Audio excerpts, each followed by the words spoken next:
Bismillahirrahmanirrahim. Assalamualaikum and a very good afternoon to all of you. For today, we are going to start with the first chapter on the legal aspects of business organizations in Malaysia. Alright, these are the learning objectives that you must achieve at the end of the lesson today. First, at the end of the lesson, students should be able to identify the main four types of creation of business. Second, able to explain generally the concept and characteristics of sole proprietorship, partnership, limited liability partnership, and a company. And third learning objective is you must be able to differentiate between a sole proprietorship, partnership, limited liability partnership, and a company. Next. Okay, basically in Malaysia, there are four common types of business organizations. As you can see here, first we have the very simplest form of organizations known as sole proprietorship. Okay, and then we have conventional partnership, limited liability partnership, and company. Okay, for these types of business organizations, you need to know the characteristics, okay, of each type of business, and then the requirements, the procedures to set up the business, okay, and so on. Right, next. Okay, first we start with the first type of business organizations known as sole proprietorship. Alright, what is meant by sole proprietorship? Okay, the concept of this business is, okay, since the name itself is sole, meaning that it is owned by one person only. Okay, the business is owned by one person, and this is the simplest form of business organization with minimal legal requirements. Whether do you need to register sole proprietorship? Let's say you want to open a mini mart, right? Whether you must or required to register your sole proprietorship or your mini mart.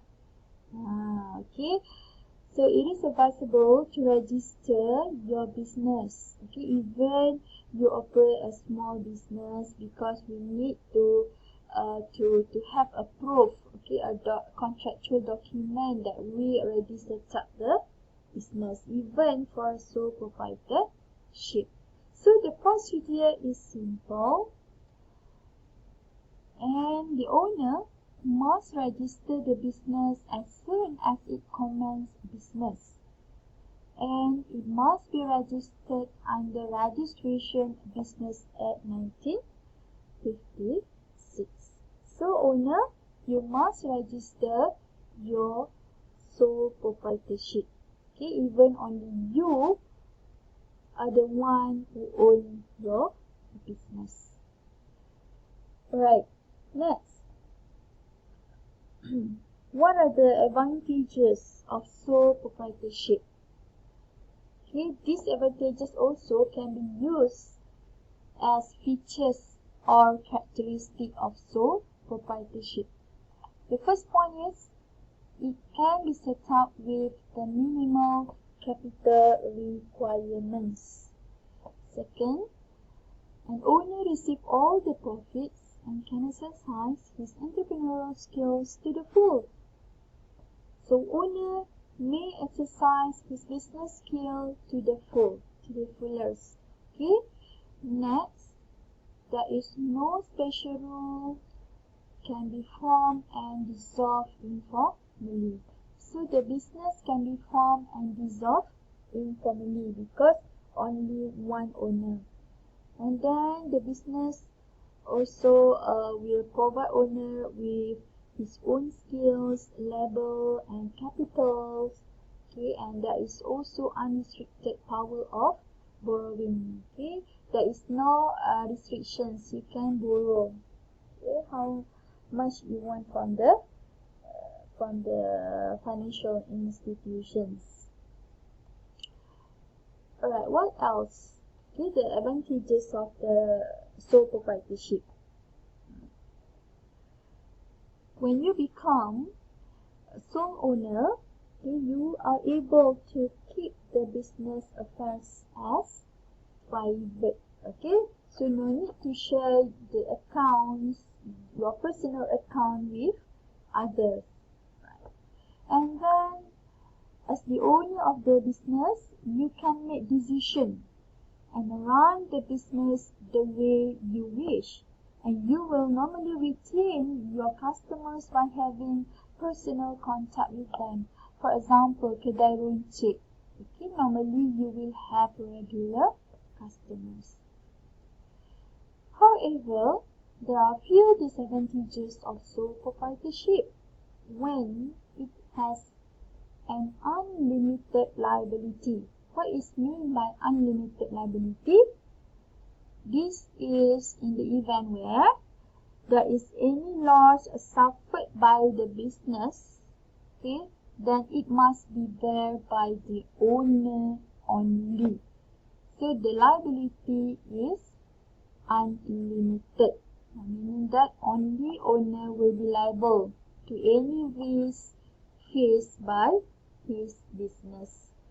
So as an owner, you are responsible entirely for the debts of the business. Next, limited expertise. For example, let's say only you are the owner and you also the employee of the business, of your own business.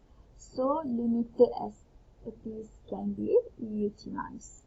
A person is normally skillful in one or two key areas of the business, and to be a successful owner, you will need to obtain relevant advice from other experts as well.